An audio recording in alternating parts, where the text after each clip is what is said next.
this is going to be an easy class. Well, I don't know. I think it's an easy class, especially those who have taken 250 or 251. This will be mostly familiar stuff. Okay, so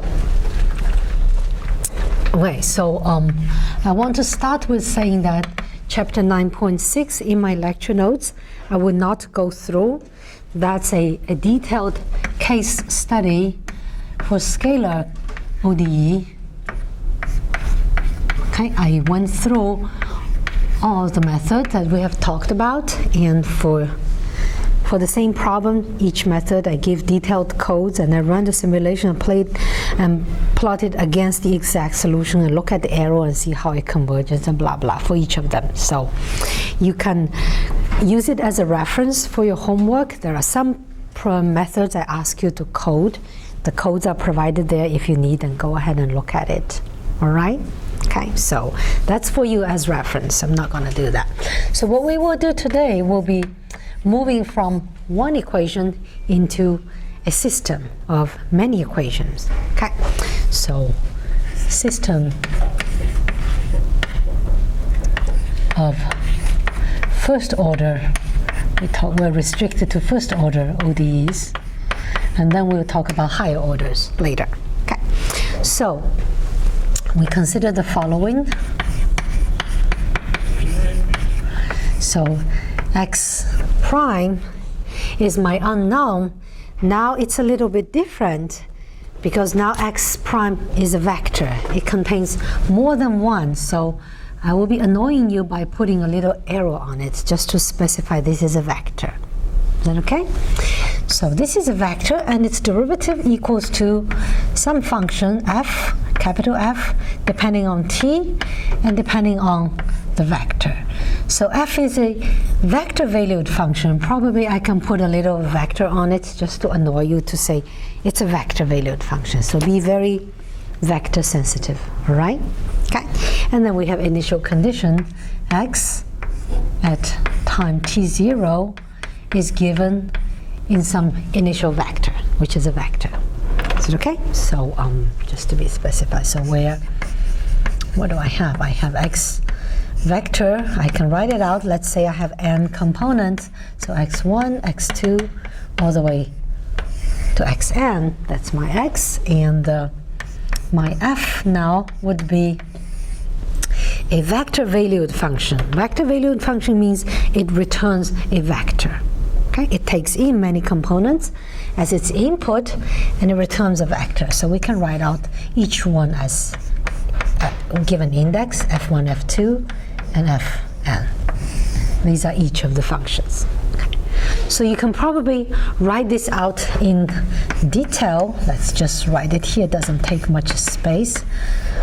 To write this out into actually n equations, because now the left-hand side becomes the derivative of all these unknowns, x1 prime, x2 prime, and equals to some function on the right-hand side. So let's say this one is f1, it depends on t, and it depends on all the x's, x1, x2 to xn. Is that okay? Some function, and x2 is the function f2, and depends on all these input. Okay, and then you can write it all the way to the last one, fn, and it depends on t and all the x's. Is that okay?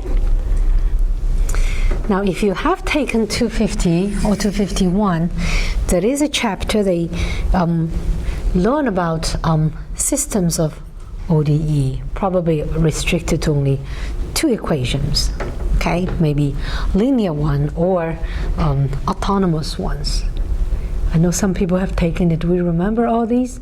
Autonomous equation, critical points, attractors, blah, blah, blah. You learned it and it's there, yeah. But for 2 by 2, what I want to say is that if I throw in a general system like this, where these f1, f2 are just general nonlinear equations, to write out the solution is impossible.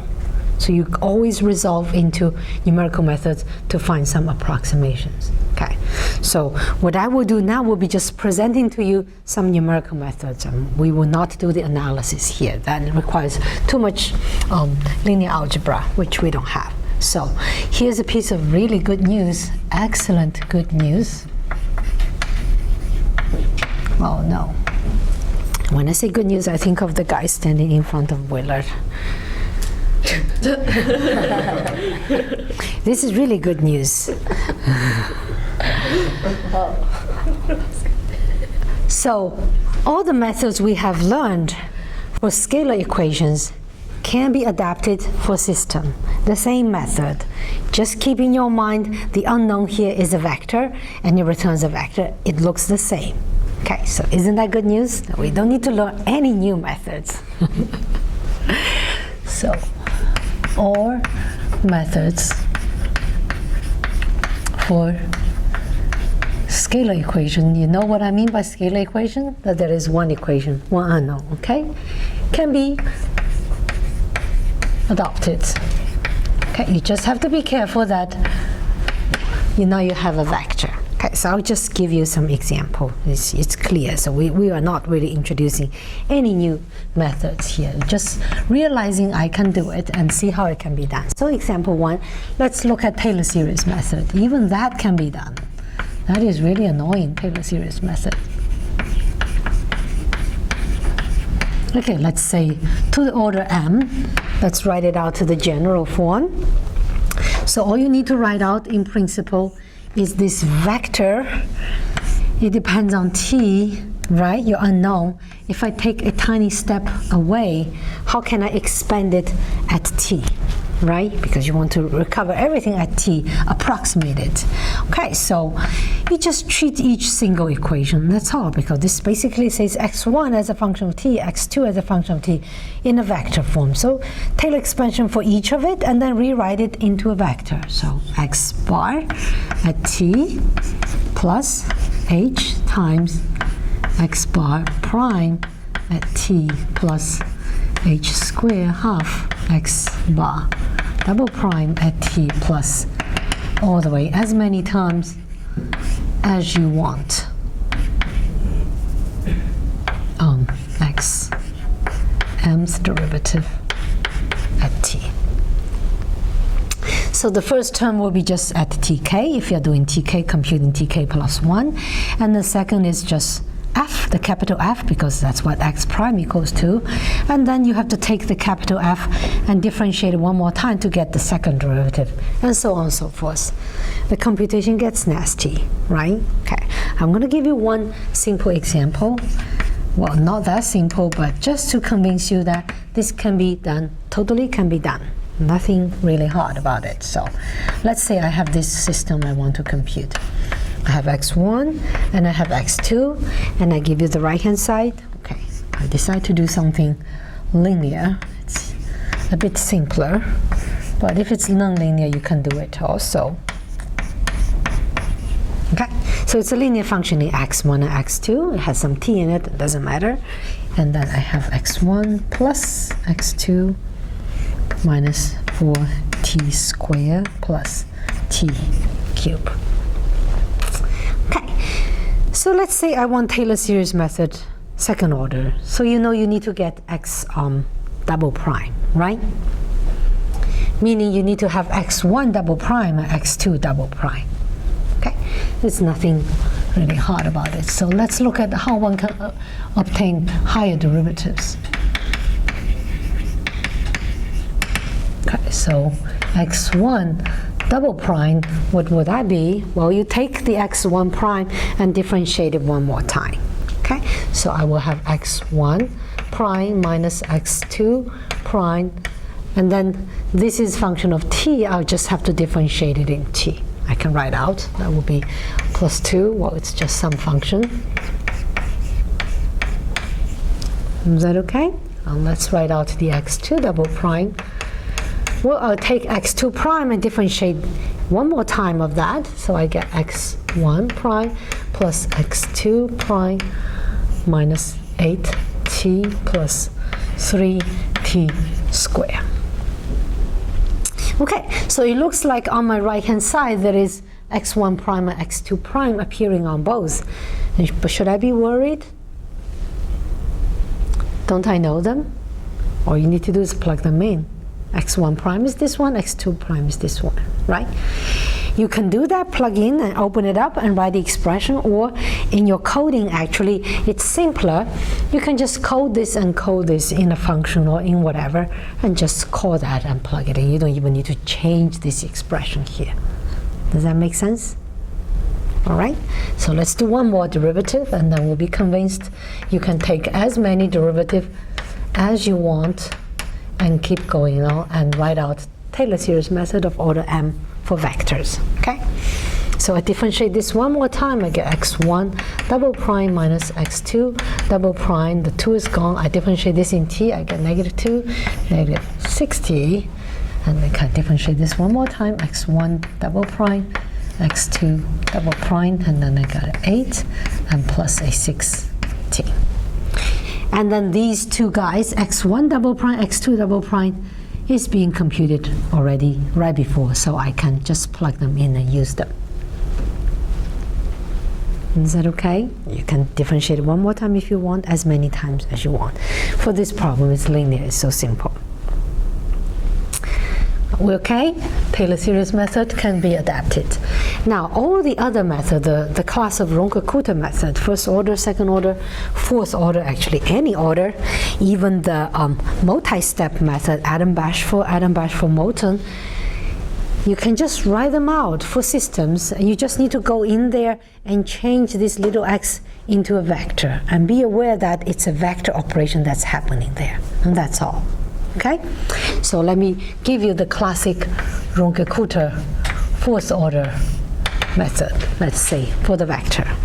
I can write it out exactly the same, but just be vector sensitive. So let's write this out. It's worthwhile memorizing this method. Okay, so RungeKutta, this vector is equal to the previous vector plus I have 1/6, and of all these constants k that I add up, right?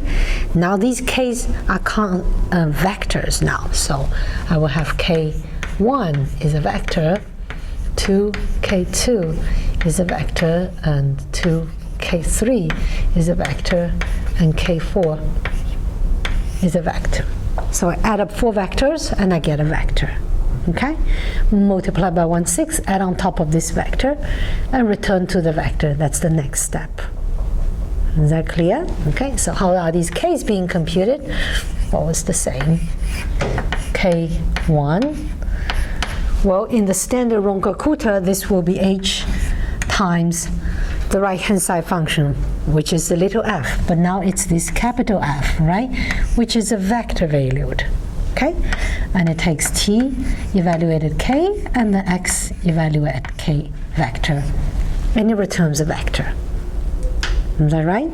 And multiply by h, and you store it in k1. Is that okay? It's not so. It's the same. I'm just writing it out and putting little arrows on everything. F, this will be tk plus h half, and this will be xk bar plus k1 vector half. Okay, and then k3, what would that be? H times f, that's a vector, and tk plus h half, and then this becomes xk plus, let me write the half here, k2, which is a vector. And then the last k4 is a vector, will be h times f, tk plus h, xk plus k3. Okay, so you send in x vector and then send in t is the scalar number, and this f here returns a vector. It's a vector valued function. It's defined here like that. Or you can think of it the right-hand side like that. x1, x2 is what you send in, and it returns this vector here. First component, second component. Is that okay? All right? So there is not really much I'm going to say here. Okay. Error analysis, convergence analysis is a different story. We're not going to touch that. Okay? Formally, the order is given by Taylor series, but that doesn't guarantee convergence. It's another story. Okay. All right, so what we will do now will be, okay, so systems of first order ODE, they are of particular importance, and later I will show you that there are so many methods being implemented in MATLAB. It's done to be the most efficient way so that you can use it. Okay, so in many ways. So one application, if you have taken 250, 251, you might be familiar with that. That is, I can use first order ODE to solve higher order ODEs. We have seen that. You can rewrite higher order ODEs all into systems of first order. Okay, there's a systematic way of doing it. So we're going to talk about higher order equations and even higher order systems. Okay, one particular type of it. Not all can be done, but a lot of them can be done. Okay. So what I'm going to do will be, I'll go through an example, and hopefully through the example it's clear what you have to do in any other cases. Is that okay? I think that speaks more instead of throwing at you all these abstract stuff. So let's take an example. I'll cook up a super silly equation and doesn't have much meaning. So let's say a fourth order derivative of x plus what do you want? Some third order, so x squared, x third derivative minus x second derivative squared plus 2x prime plus, let's say, x times e to the t equals to 0. It's just some random thing that popped out of my head and put it up. Is that okay? So I want to show you that there is a way I can rewrite this into a system, and it's everything's first order. Then we can use all these methods, RungeKutta, Taylor series, those multi-step method. Okay? So we want to rewrite it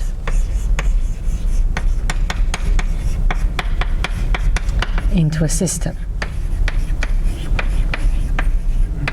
Okay, so I introduce you this variable change. Maybe you know.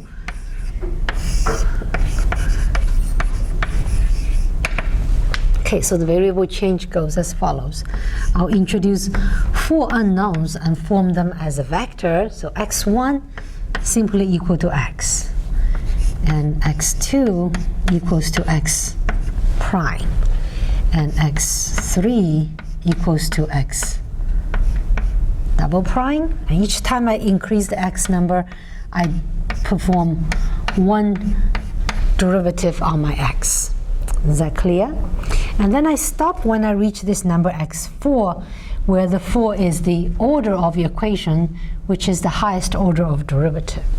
If it has the highest order fourth derivative, you stop at x4. And then x4 will be x to the derivative 1 less than this number 4, always, by the way I construct it.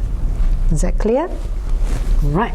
So I want to rewrite everything into a system. So now I'm going to treat these x1, x2, x3, x4 as my unknown. Okay? So I'm going to rewrite. So what I want to write will be the following. I want to write x1 prime equals to something, x2 prime equals to something, x3 prime equals to something, and x4 prime equals to something, in the form that we talked about. The right-hand side is a vector-valued function. Okay, so let's take a look at how we can do it. So what is x1 prime? I want to write the right-hand side as a function of t, x1, x2, x3, x4, nothing else. Can I achieve it? x1 prime is x prime is x2. Is that right? Is that clear?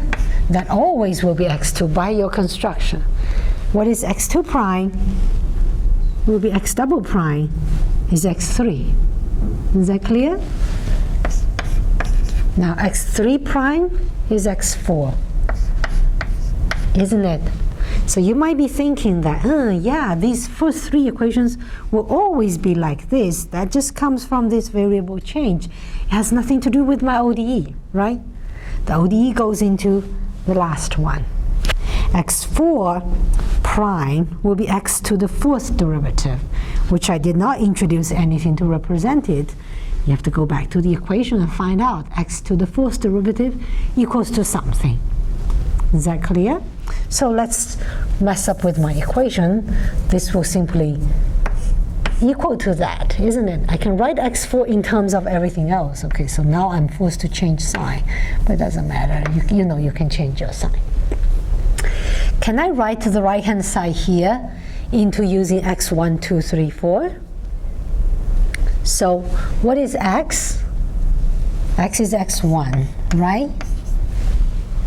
Times x third derivative, that is my x4. Do we see how it goes? You can just keep going. X double derivative is x3 minus 2 times x prime is x2, minus x is x1, and then e to the t, which you just copy. Now my right-hand side depends only on t, x1, x2, x3, x4. Agree? So I reduce this into that form of ODE which we just went through, that we know we can solve it by these numerical methods that we have learned. Is that okay? It's not such a miraculous variable change, isn't it? It's just a cheap but effective trick. All right. I'll give you one more example though. It will help you with the homework. Yeah, well, I should actually give you more example, but we'll see.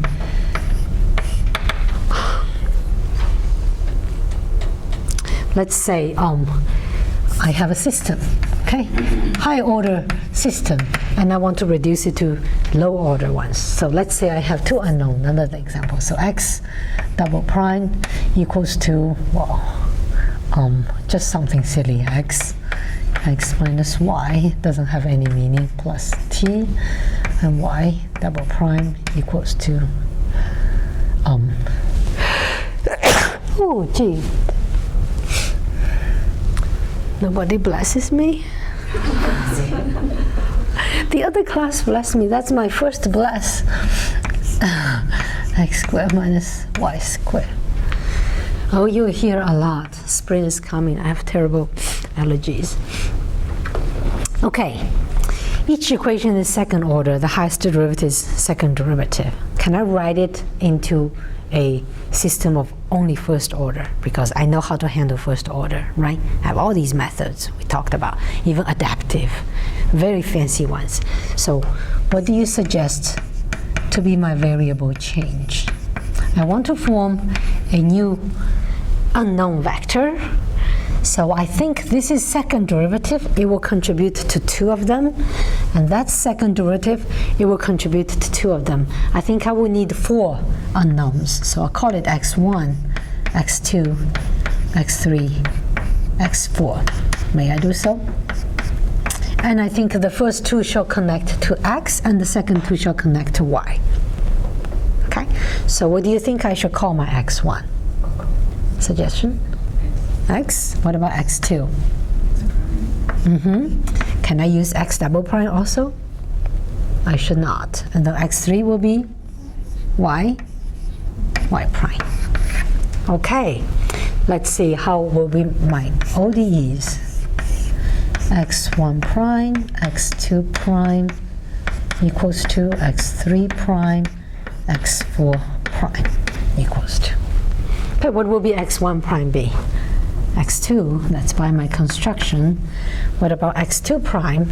That'll be x double prime, and I will have to stare at this right hand side and think, that's x1, y is x3, right? And you rewrite it. So I get x1, x1 minus x3. That's okay. The t doesn't matter. T I can carry with me. But I just want to rewrite all the unknowns using my new unknown, which will be in the vector. All right? So x3 prime will be x4 by my construction, because that's y prime. x4 prime will be y double prime. I'll have x squared minus y squared, which is x1 square minus x3 square. Is that okay? And now you have a system, first order.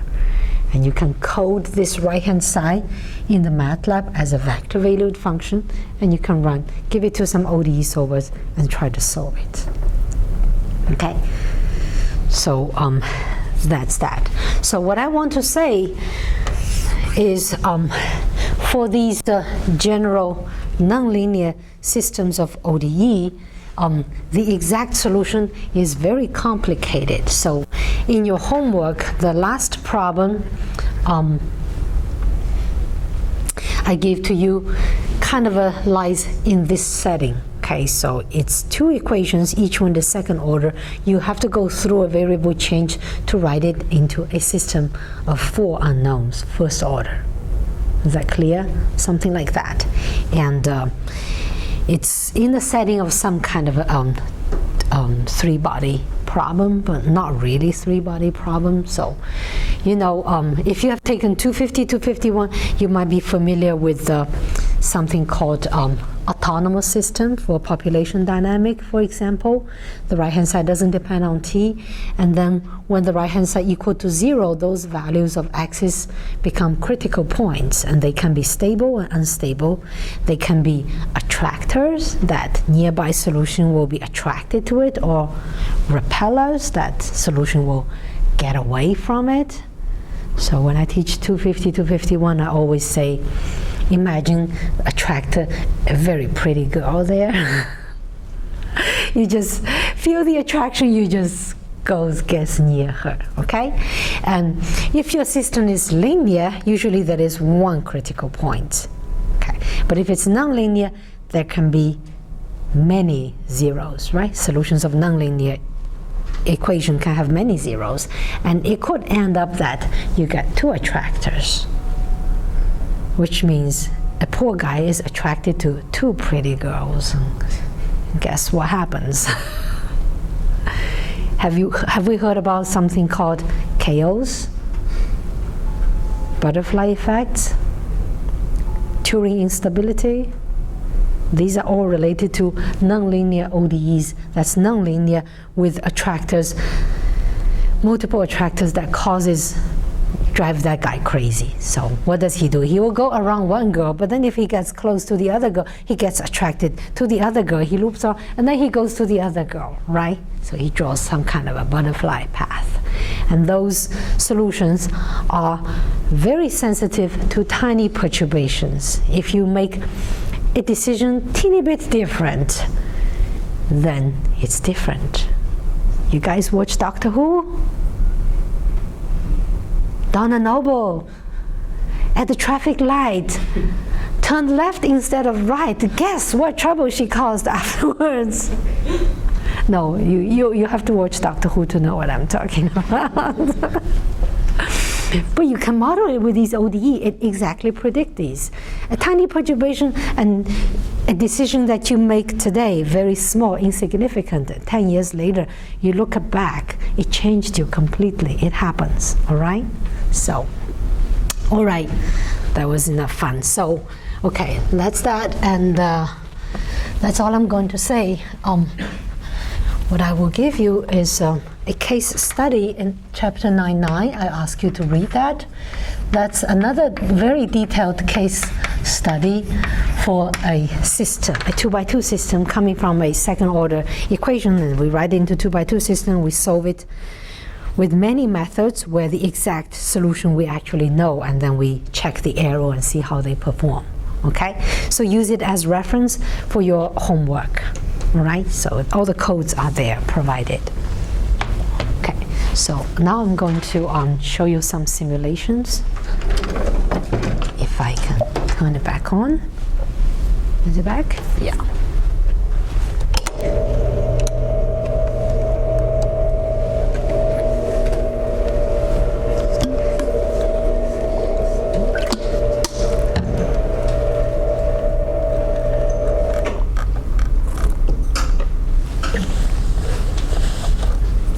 Okay, this is going to be short. So, okay, so we have already seen a couple of these slides that we had earlier, Taylor series method. We solved that equation for order 1 and 2, and then I showed you this Taylor series method for a simpler one. We went through 1, 2, 3, 4, fourth order. Okay, so we're going to pull back that first equation here and throw in some other methods and see how they perform. Say this is RungeKutta second order Hoynes method, right? Okay. So what I plotted here is the green cross is the RungeKutta, red circle is the first order Euler. You know RungeKutta's second order method, and then the blue curve is the exact solution, t times e to the negative t. Think so? Yeah. And you see that Hoynes method performed better. Okay. I know the simulation was done many years ago when I did it in Norway. I should have read on it, but it would have generated the same results, except the caption would not have some silly Norwegian words in it. All right? Okay, so, but then, you know, they plot, if you plot RungeKutta, it will be also just on the curve and you cannot really see the difference. So it makes more sense to plot the arrow, right? In particular, the arrow in a logarithm scale. So you see the magnitude of the arrow. That's the power of logarithm scale. So here's the arrow. So the red one is the Euler's method.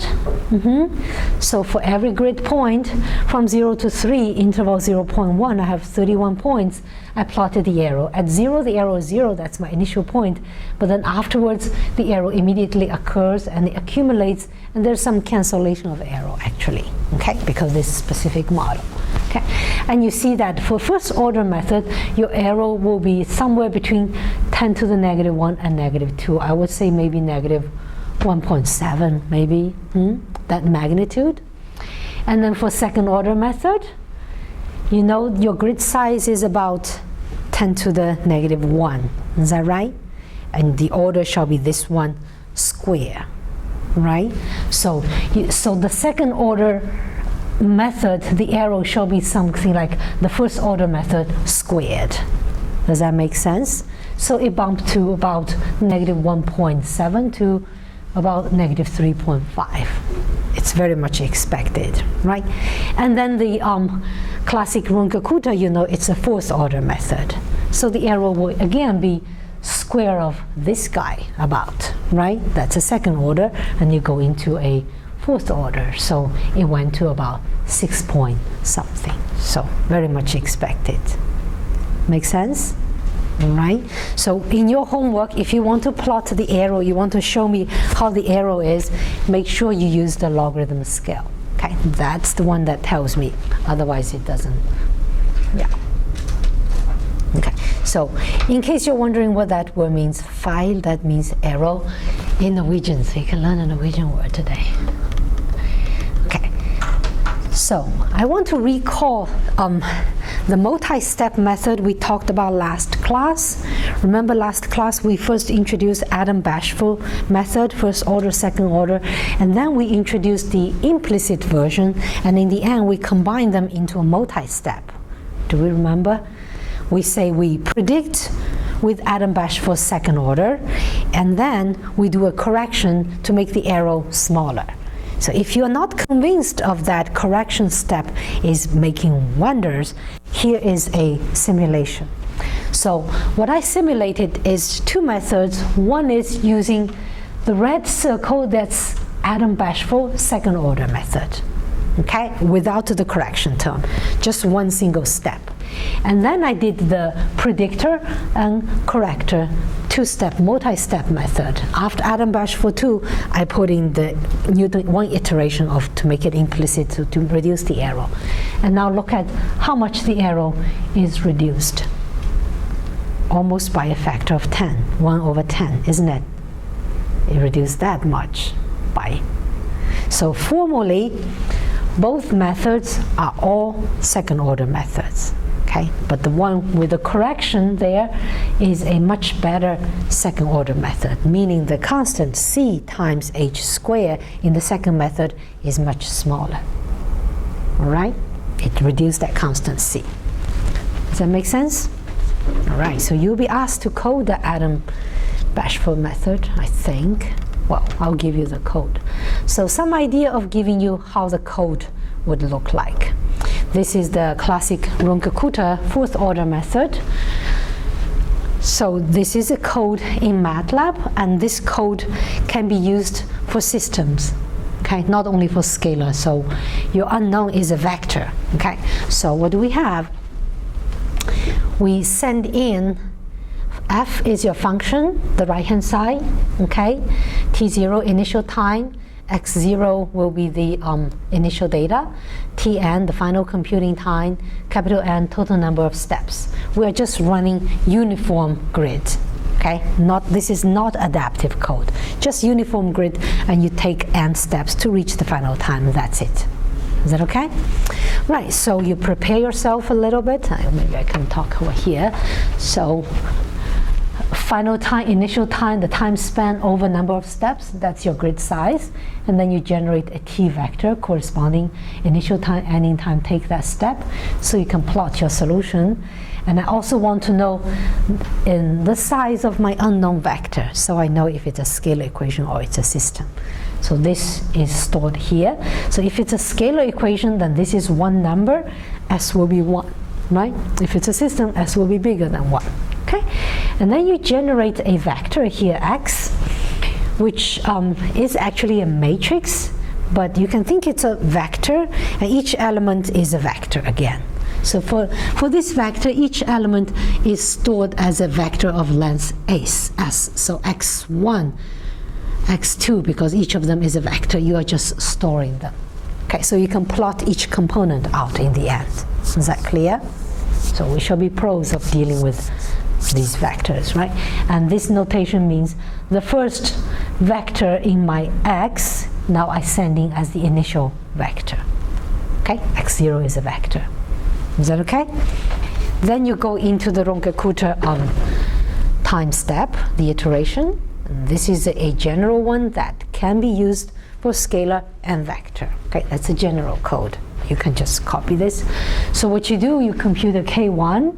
You use this this function called phi-val. Are we comfortable with phi-val? Do we all know how to use it?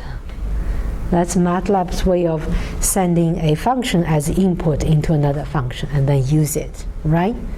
So that's to phi-val. Evaluate f at this two value, and then f has to be coded in a corresponding way. Okay, it has to exactly match the format. And then you compute these 4 k's following the format. That's all. And then for the x at the next level, it's just adding up these k's in that particular way. And that's all. Is that okay? And this gives you a fourth order method, and it's quite good. Okay. All right, so let me give you also a code on the multi-step Adam, Bashforth, and Moulton. It's pretty much in the same setting except one little detail, because if you remember, for the second order Adam, Bashforth, it needs 2 initial guesses. Do we remember? It needs xk minus 1 to compute xk plus 1. Okay, so the input arguments will be the same, except I need to insert one more, that is the second initial data, x1. You would have to compute it ahead of time before you call this function. Okay, you can use the Euler step or the RungeKutta step, any step to generate one. Okay, and then the rest is, the structure is similar, the detail is different in the iteration. So before I go into the iteration, I initialize all these things. That's more or less the same. I compute the h, because h should be actually tn minus t0 over m. Sorry, there's a typo. And t0 is 0 in this example, so I didn't notice the difference. And then s and an x. And then I need to initialize. I need 2 initial points to start my iteration. The first one, x0, and then the second one, I put in x1. Okay? And then remember, in the Adam-Bashforth method, in order to compute the value at k plus 1, you need the information at k and k minus 1. You go one step back in the past and you remember it, right? So I remember the flux function at the previous step. I just generate a variable to store it. That's the f stored for x0. Okay, because x0, now x1 is done. The next step I'll compute for n equals to 2. And then you go into the loop. What do you have to do in this loop? Well, you have to do two things. You have to do a prediction step, and then you have to do a correction step, right? It's just 4 lines of things you have to compute. First, you need the function value at n right now, okay? You just evaluate it. And then you predict the future. That's your prediction step. That's the Adam Bashful to the explicit method. Okay, that's your prediction. And then after the prediction, you compute your prediction of the flux over there. So you're putting XS. And you do that. And then this is the correction step. Okay? Based on the prediction step, you make a correction. Oh, this code has typo. Guys, this code has typo. This one shall be XS here, is not this X. I have to fix it. Okay, I'll fix it and post it again, all right? Okay, or you can take it as a challenge and fix my typo. There's some typos here. Okay, so this XS will be here, and you make some correction to make it more accurate, and then you want to always use FMM1 minus 1 and FN to store the two flux, so you have to shuffle that position, then re-update. Okay? Is that okay? I think that's it. Okay, so show you a few other more commercial software that's being programmed in MATLAB. If you go to MATLAB and search ODE solvers, you'll find a long list of it. It's so well developed because it's so important. Later on we'll learn how to solve PDE. There is a way of solving PDE just using ODE. Okay, so if you know ODE, it builds up and to solve PDE. Okay, later on we'll learn some methods just designed for PDE and does not tangle in ODE. Okay, so systems of ODE, we already saw today, it can be used to solve high order ODE as well. Okay, so that's like a very important building step. So there are lower order method, higher order method for system with difficulty, particularly difficult system to handle, all designed there. The one that I ask you to try for your homework problem is the ODE 4.5. That's the RungeKutta 4th order and 5th order method in adaptive setting that we talked about. Okay, it gives you 4th order in the end, but it's adaptive. Okay, it's really efficient, that method. Okay, and there are some other, I have how many? What's the long list here? Yeah, okay. And then you might keep seeing this word that pops up that you don't know what it is all about. I keep saying if the system is stiff, if it's non-stiff, you use this. If it's stiff, you use the other. Well, that's something that we'll talk about next class. Okay, just to give you a heads up. So some systems are very hard to solve. They have some nasty properties, which we will study next time, and you have to design special methods for it. All the methods that we have learned so far, the so-called explicit method, meaning all you compute at the next step depends on everything in the past, and you just update it and you solve for the next. Those are called explicit method. They don't work in general for stiff problems. Okay, you have to go into implicit and you have to do something else. And then there are some problems called medium stiff, a little bit stiff, but not too stiff, and then you could combine some implicit and explicit, not too implicit, just to get by. So open up MATLAB when you do homework, and help desk check out all these solvers and play a little with them with some test problem like the one we have in homework, just to see how they perform and just to understand how they work. Is that okay? Right. Any questions? All right.